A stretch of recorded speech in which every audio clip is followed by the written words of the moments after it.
Where there is righteousness in the heart, where there is righteousness in the heart, there is beauty in the character. When there is beauty in the character, there is harmony in the home. When there is harmony in the home, there is harmony, there is an order in the nation. When there is order in the nation, there is peace in the world. राष्ट्रपती भवनाचा दरवाजा बंद होण्यापूर्वी एक माणूस आपल्या चप्पल हातात घेत शांतपणे बाहेर पडतो. हा तोच माणूस ज्यांचं नाव ऐकलं की प्रत्येक भारतीयाच्या मनात अभिमानाची लाट उसळते. Doctor APJ Abdul Kalam.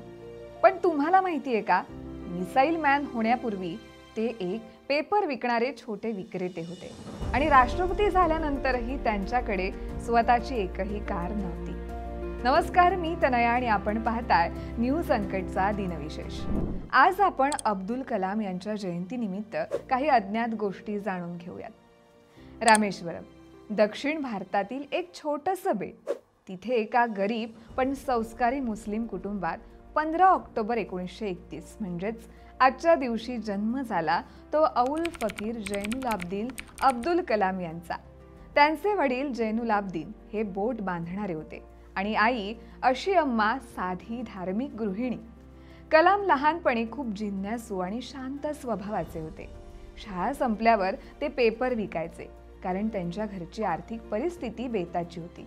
पण त्या छोट्या हातात फक्त पेपर नव्हता, तर होतं एक स्वप्नांचं बंडल.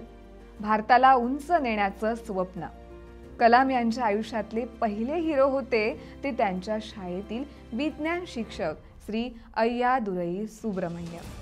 एके दिवशी त्यांनी वर्गात पक्षी उडताना दाखवला आणि विचारलं, आपण असं काहीतरी बनवू शकतो का जे उडू शकेल? त्या प्रश्नांना छोट्या कलमांच्या मनात विमान आणि रॉकेटचं बीज रोवलं. त्या दिवसानंतर त्यांनी ठरवलं, मी आकाशाला स्पर्श करणार. पण आयुष्यानं त्यांना सुरुवातीला नाकारलं. इंडियन एअरफोर्समध्ये निवड फक्त 8 जणांची झाली. कलाम त्यात 9वे होते. पण त्यांनी निराश न होता इस्रो आणि DRDO मध्ये प्रवेश घेतला. त्यांचं स्वप्न आता भारताला उंच नेण्याचं होतं. इस्रोमध्ये काम करताना कलाम यांनी भारताचा पहिला उपग्रह प्रक्षेपण वाहन SLV-3 तयार करण्यात महत्त्वाची भूमिका बजावली. त्या काळात देशाकडे मर्यादित साधनं होती. कधी कधी रॉकेटचे भाग सायकलवर आणि बैलगाडीतून आणले जात होते. एका मोठ्या प्रवासानंतर त्यांच्या एका कामगिरीत एक रॉकेट चाचणीत त्यांना मोठं अपयश आलं. टीव्हीवर सर्वांनी त्यांना दोष दिला. पण दुसऱ्या चाचणीत जेव्हा यश मिळालं, त्यांचे बॉस सतीश धवन पुढे आले आणि सगळं श्रेय त्यांनी कलमांना दिलं. आणि त्या दिवसानं कलमांना एक धडा दिला.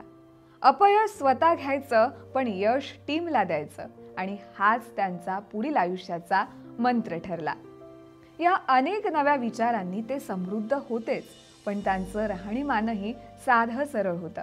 2002 मध्ये जेव्हा ते भारताचे राष्ट्रपती बनले, तेव्हाही त्यांच्या खोलीत एकच पलंग, काही पुस्तके आणि एक व्हायोलिन होतं. एकदा राष्ट्रपती भवनातील अधिकाऱ्यांनी विचारलं, सर, आपल्याला किती गाड्या ठेवायच्यात? त्यांनी हसून उत्तर दिलं, मला माझ्या जुन्या स्कूटरची आठवण पुरेशी आहे. एवढं साधी जीवनशैली राष्ट्रपती झाल्यानंतर कोणाची कशी काय असू शकते? राष्ट्रपती असतानाही ते विद्यार्थ्यांना पत्र लिहायचे, शाळांमध्ये जाऊन भाषण द्यायचे. एकदा नागपूरच्या कार्यक्रमात एका विद्यार्थ्याने विचारलं, सर, आपण एवढं कसं काय साधं राहू शकता? कलाम म्हणाले, कारण मी अजूनही तोच पेपर विकणारा मुलगा आहे, फक्त वाचक बदलले आहेत. त्यांची एक दुसरी सकारात्मक बाब म्हणजेच त्यांनी राष्ट्रपती भवनातून निवृत्त होताना एकही वैयक्तिक मालमत्ता ठेवली नाही. फक्त काही पुस्तके, एक व्हायोलिन आणि भारताबद्दल अमर प्रेम. 27 जुलै 2015 मेघालयामधील IIM शिलाँगमध्ये कलाम यांचं भाषण सुरू होतं. विषय होता क्रिएटिंग अ लिव्हेबल प्लॅनेट अर्थ. मंचावर उभं राहून ते बोलत होते, India should be develop not for power but for piece.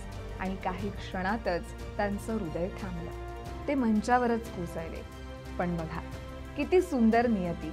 जे आयुष्यभर युवा प्रेरणा यावर बोलले, ते मरताना सुद्धा भाषण देत होते. डॉक्टर अब्दुल कलाम यांची खरी ओळख त्यांच्या पदांमध्ये नाही, तर त्यांच्या विचारांमध्ये आहे. Dream is not that which you see while sleeping, it is something that does not let you sleep. त्यांचं प्रत्येक वाक्य म्हणजे ऊर्जेचा स्रोत आहे.